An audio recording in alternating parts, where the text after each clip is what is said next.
Cricket इतिहास का एक ऐसा मैच जिसमें बेईमानी की सारी हदें पार कर दी गईं। क्या ऑस्ट्रेलियाई खिलाड़ी और क्या अंपायर्स, सब ने मिलकर बेईमानी का ऐसा नंगा नाच किया था जिसकी यादें आज भी क्रिकेट फैंस के जहन में जिंदा हैं। वैसे तो मैच में अनगिनत विवाद हुए, लेकिन ये मैच रिकी पॉन्टिंग की बेईमानी, स्टीव बकनर के दोगलेपन और एंड्रू साइमंड्स के मंकी गेट स्कैंडल के लिए जाना जाता है। रिकी पॉन्टिंग को वैसे तो एक महान खिलाड़ी के रूप में जाना जाता है, लेकिन पॉन्टिंग मैच को जीतने के लिए किसी भी हद तक गिर जाता था, या फिर यूं कहें कि जालसाजी, धोखेबाजी और मक्कारी का दूसरा नाम था रिकी पॉन्टिंग।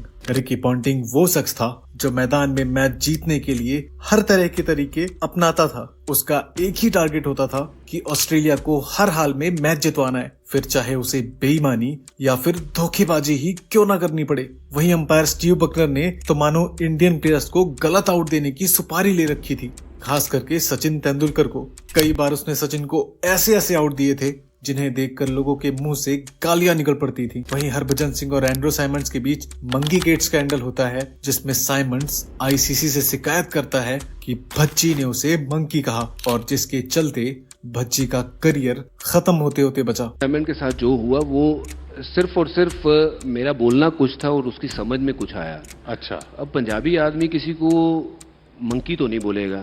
साल 2007 में वनडे वर्ल्ड कप हारने के बाद उस वक्त टीम इंडिया इतिहास के सबसे बड़े बदलावों से गुजर रही थी, जहां टीम में नए पुराने खिलाड़ियों के अंदर बाहर होने के साथ साथ टीम में नए नए कैप्टन्स पे भी एक्सपेरिमेंट किया जा रहा था।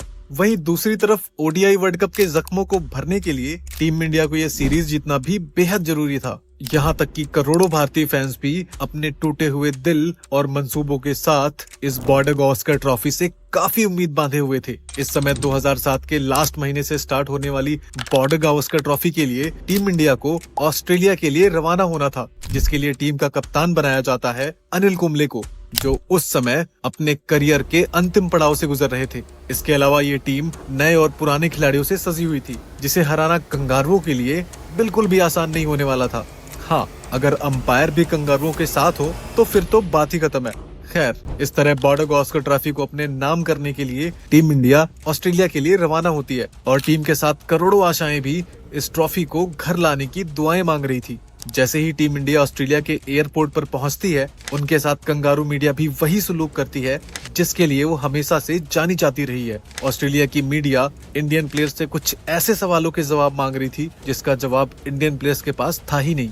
वहीं ऑस्ट्रेलिया की मीडिया अपने खिलाड़ियों की तारीफ करते अखबारों में बिल्कुल भी नहीं थक रही थी। माहौल टीम इंडिया के लिए मैच से पहले ही पूरी तरह से उनके अगेंस्ट बनता हुआ दिख रहा था, क्योंकि कहीं ना कहीं भारतीय खिलाड़ियों के दिल और जहन में खतरनाक ऑस्ट्रेलियाई टीम के लिए घबराहट घर सा कर चुकी थी। और इसी एडवर्स सिचुएशन में टीम इंडिया का पहला मैच 26 नवंबर 2007 को मेलबर्न के हिस्टोरिकल ग्राउंड पर स्टार्ट होना था, जिसमें पहले दिन से ही कंगारू टीम इंडिया को डोमिनेट करते हुए दिखाई दे रहे थे। और इस टेस्ट मैच का नतीजा ये निकला कि भारत इस मैच को 337 रनों के बड़े अंतर से हार गया, और इस तरह इस सीरीज में कंगारुओं ने 1-0 से बढ़त अपने नाम कर ली। हालांकि इस मैच में इंडिया की तरफ से सचिन तेंदुलकर और जहीर खान ने लाजवाब परफॉर्मेंस दिखाई थी, लेकिन भारत को इस मैच के हारने से भी बड़ा झटका तो तब लगा जब जहीर खान किसी इंजरी के चलते दूसरे मैच से बाहर हो गए, और अब भारतीय खिलाड़ियों के चेहरे पर शिकन और निराशा की लकीरें बढ़ती ही जा रही थी। जहां एक तरफ मैच हारने का दुख, तो वहीं दूसरी तरफ बॉलिंग अटैक की रीढ़ की हड्डी यानी जहीर खान का नेक्स्ट मैच से बाहर हो जाने का दर्द। लेकिन इन सब के बीच भारत एक नई उम्मीद और आशा के साथ दूसरे मैच के लिए अपनी कमर कसता है। इन सब के बीच वक्त का पहिया घूमता है सिडनी क्रिकेट ग्राउंड की तरफ, जहां 2 जनवरी 2008 को खेला जाने वाला था बॉर्डर गावस्कर ट्रॉफी का दूसरा मैच, जो पार्शियलिटी के लिए क्रिकेट हिस्ट्री में एक दाग बनने वाला था।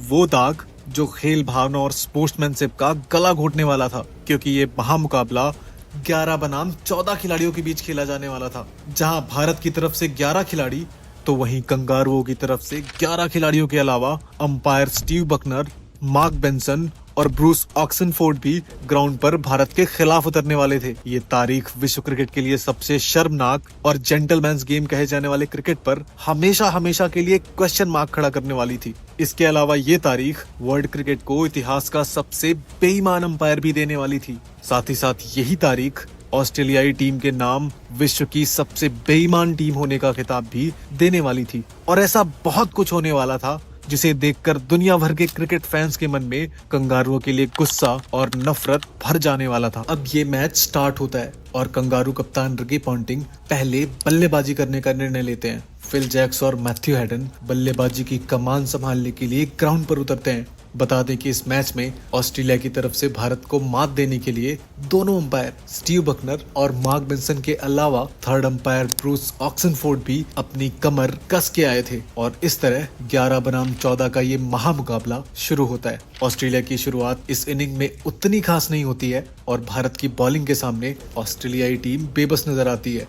दरअसल जब ऑस्ट्रेलिया का स्कोर 45 रन पे 2 विकेट होता है तभी रिकी पॉन्टिंग विकेट कीपर को एक कैच थमा बैठता है, लेकिन तभी शुरू होता है अंपायर्स की बेईमानी का पहला चैप्टर। इनफैक्ट जो कैच पानी की तरह बिल्कुल साफ और एकदम क्लियर था और जिसके बाद MS धोनी से लेकर बॉलर तक सभी सेलिब्रेट करने लगे थे, उसे umpire mark Benson not out करार देता है। कमेंट्री बॉक्स में बैठे पूर्व खिलाड़ी भी इस वाकये को पूरी तरह से चीटिंग ठहरा रहे थे, लेकिन इससे अंपायर्स और पॉन्टिंग को क्या ही फर्क पड़ने वाला था। उस समय DRS जैसी कोई टेक्नोलॉजी भी नहीं थी। अगर होती तो धोनी रिव्यू सिस्टम अंपायर की इस बेईमानी भरे मंसूबे को दूध का दूध और पानी का पानी कर देता। खैर, ये तो अंपायर्स की बेईमानी का ट्रेलर था, पूरी की पूरी पिक्चर तो अभी बाकी थी।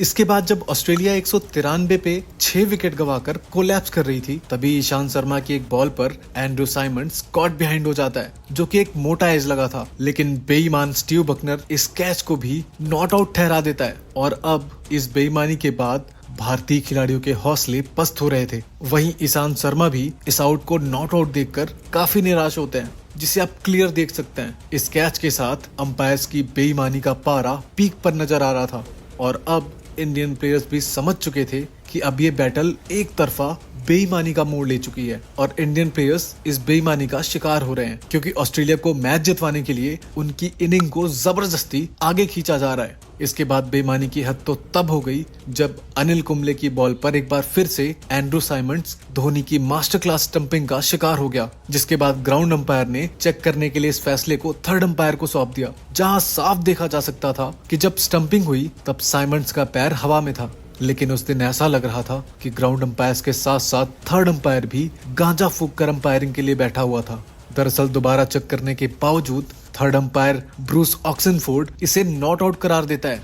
अब भारतीय टीम ये समझ चुकी थी कि उसे 11 नहीं बल्कि 14 खिलाड़ियों से ये जंग लड़नी पड़ेगी, जिसमें 3 अंपायर्स भी ऑस्ट्रेलिया को बेईमानी से ये मैच जितवाने की फिराक में लगे हुए थे। इस तरह साइमंड्स को एक के बाद एक लगातार मौके मिलते रहे और वो भी सिर्फ और सिर्फ अंपायर्स की बेईमानी के चलते। आपको ये वीडियो देखते हुए लग रहा होगा कि मैं बार बार बेईमानी शब्द का इस्तेमाल क्यों कर रहा हूँ। दरअसल वो इसलिए क्योंकि अगर अंपायर्स एक बार गलत निर्णय दे तो गलती मान सकते हैं, लेकिन अगर वही अंपायर्स बार बार जानबूझकर गलत डिसीजन दे तो वो बेईमानी नहीं तो और क्या है। अब जहां ऑस्ट्रेलिया 200 से 250 के स्कोर के बीच ऑल आउट हो रही थी, वहीं पहला दिन खत्म होते होते कंगारुओं का स्कोर 376 रनों तक पहुंच गया और इस तरह अंपायर्स द्वारा दिए गए तमाम जीवनदान के चलते साइमंड्स ने शतक लगाते हुए 137 रन ठोक डाले।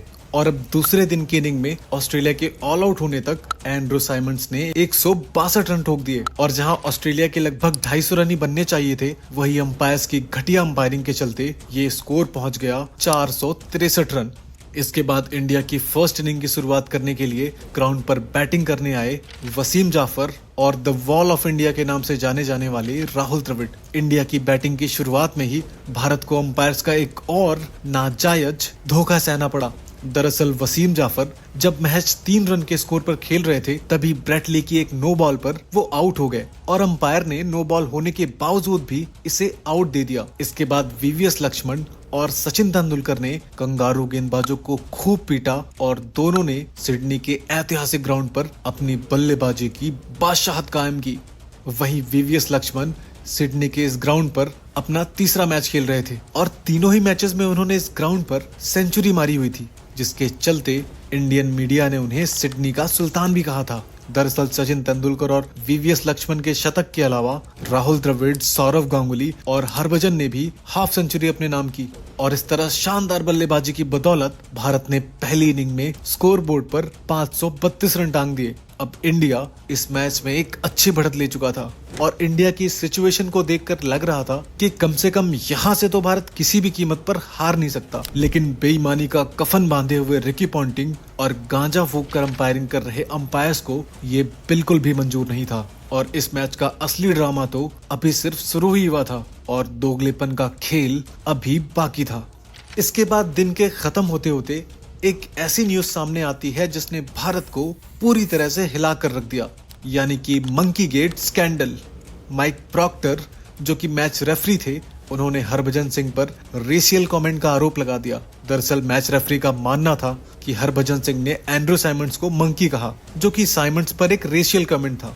लेकिन हरभजन और इंडिया की मीडिया जहां इस रेसिस्ट कमेंट को नकार रही थी और बार बार ये कह रही थी कि हरभजन सिंह पर यह आरोप झूठा है, तो वहीं ऑस्ट्रेलियन प्लेयर्स और ऑस्ट्रेलियन मीडिया साइमंड्स के पक्ष में थे। उधर इंडिया की तरफ से कमेंट्री कर रहे सुनील गावस्कर और रवि शास्त्री भी ये बार बार कह रहे थे कि भारत के साथ गलत हो रहा है, प्लेयर्स के साथ बहुत ही गलत हो रहा है। लेकिन इन सब के बावजूद ऑस्ट्रेलिया का खेमा और ऑस्ट्रेलियन मीडिया चुपचाप बैठी थी। अगले दिन का खेल स्टार्ट होता है और ऑस्ट्रेलिया बैटिंग करती है। इसके बाद जब ऑस्ट्रेलिया ने अपनी दूसरी इनिंग में भी 401 रन का पहाड़ जैसा स्कोर बना लिया, तो इसके बाद भारत के जीतने के चांस ना के बराबर दिखने लगे, क्योंकि अब भारत को जीतने के लिए एक दिन में 333 रन बनाने थे, यानी लगभग 75 ओवर में भारत को 333 रनों की जरूरत थी। ये रन्स बनने को बन भी सकते थे, लेकिन जब अंपायर्स भी ऑस्ट्रेलियन टीम का साथ दे रहे हो तो फिर ऐसी सिचुएशन में कंगारू बॉलिंग अटैक के सामने जीतने का कोई सवाल ही खड़ा नहीं होता। और इसी के चलते टीम इंडिया इस मैच को ड्रॉ करने के मकसद से एससीजी के ग्राउंड पर बैटिंग करने के लिए उतरती है। दरअसल भारत को इस मैच को ड्रॉ करने के लिए लगभग 75 ओवर झेलने थे, लेकिन उस दौर की भारतीय टीम के लिए ये चैलेंज उतना भी मुश्किल नहीं था। हालांकि मुद्दा तो ये था कि अंपायर्स की बेईमानी भरी जाहिलियत का पीक पॉइंट आना अभी बाकी था। शुरुआती 3 विकेट गंवाने के बाद जब भारत की पारी को राहुल द्रविड़ और गांगुली संभाल रहे थे, एंड द वॉल कहे जाने वाले द्रविड़ जब ऑस्ट्रेलियन बॉलर्स के सामने टिक चुके थे, तब उस टाइम ऐसा लग रहा था कि शायद अब तो भारत इस मैच को ड्रॉ करा ही लेगी। लेकिन तभी वर्ल्ड क्रिकेट को शर्मसार करने वाला एक और इंसिडेंट सामने आता है। एंड्रू साइमंड्स की एक बॉल जो कि द्रविड़ के पैड से लगकर विकेट कीपर एडम गिलक्रिस्ट के हाथ में पहुंची थी, उसे सदी का सबसे बेईमान अंपायर स्टीव बकनर आउट दे देता है। और वो एडम गिलक्रिस्ट, जिसे आज लोग बहुत बड़ा स्पोर्ट्समैन मानते हैं कि ये तो मसीहा है और ये वो आदमी है जो आउट होने पर बिना अंपायर के कहे वॉकआउट कर जाता था, उसने ये जानते हुए अपील की कि बॉल द्रविड़ के पैड से लगकर उसके दस्तानों में पहुंची है और अंपायर्स इसे आउट दे देते हैं। राहुल द्रविड़ इस बेईमानी से बहुत निराश हुए, लेकिन हालातों को देखते हुए उन्हें डगआउट जाना पड़ता है। द्रविड़, लक्ष्मण और सचिन के आउट होने के बाद गांगुली मैच को अभी भी संभाले हुए थे और क्रीज पर अपने पैर जमाए हुए थे और अभी भी ऐसा लग रहा था कि भारत मैच को भले ही जीत नहीं पाएगा बट एटलीस्ट ड्रॉ तो करवा ही लेगा। लेकिन तभी सामने आया इस मैच का सबसे बड़ा हंगामा, जिसने सिडनी के इस ग्राउंड में चल रहे इस टेस्ट मैच के दिन को क्रिकेट हिस्ट्री का ब्लैक डे बना दिया और जेंटलमैन्स गेम कहे जाने वाले इस खेल पर भद्दा दाग लगा दिया। दरअसल जब गांगुली बैटिंग कर रहे थे और भारत की करोड़ों उम्मीदों और आशाओं को बांधे हुए थे, तभी ब्रेटली की एक बॉल पर गांगुली ने स्लिप में शॉट खेल दिया, जिसे माइकल क्लार्क ने जमीन से उठाकर कैच कर लिया। लेकिन इस समय अंपायर्स कन्विंस नहीं थे कि कैच लिया गया है या फिर जमीन से उठाया गया है। लेकिन उधर माइकल क्लार्क इस कैच को क्लेम कर लेता है और हद तो तब हो गई जब रिकी पॉन्टिंग ने अंपायर को उंगली दिखाकर गांगुली को आउट देने का इशारा कर दिया और अंपायर ने पॉन्टिंग के इस इशारों को देखते ही बिना कुछ सोचे समझे आउट दे दिया। वहीं वो माइकल क्लार्क जो आज पैसों के लिए इंडियन क्रिकेट टीम की बड़ाई करते नहीं थकता, वो इस कैच को जानबूझकर क्लेम करता है और इस तरह सौरव गांगुली को इस जाहिलियत भरी बेईमानी के चलते वापस ड्रेसिंग रूम जाना पड़ता है। इस तरह मैच चलते चलते लास्ट में इस मुकाम तक आ पहुंचा कि लास्ट के 2 ओवर बचे हुए थे और भारत के पास अभी भी 3 विकेट बाकी थे, यानी भारत को 2 ओवर झेलने थे और 3 विकेट अभी भी हाथ में थे। और अगर भारत ये 2 ओवर खेल जाता तो ये मैच ड्रॉ हो जाता। इस समय कहीं से भी ऐसा नहीं लग रहा था कि भारत इस मैच को हार जाएगा, यानी 2 ओवर खेलकर मैच ड्रॉ तो हो ही जाएगा। लेकिन शतरंज के खेल का एक अंतिम पासा पलटना अभी बाकी था। असल में मैच जीतने के लिए जब रिकी पॉन्टिंग सब कुछ ट्राई कर चुके थे, तब उन्होंने अपनी अंतिम चाल के तौर पर बॉल माइकल क्लार्क को थमा दी और कहा कि कुछ भी हो जाए, ये 3 विकेट कैसे भी करके चाहिए, क्योंकि अगर इतिहास की सबसे बड़ी बेईमानी करके भी ये मैच हम नहीं जीत पाए तो दुनिया के सामने मुंह दिखाने लायक भी नहीं बचेंगे।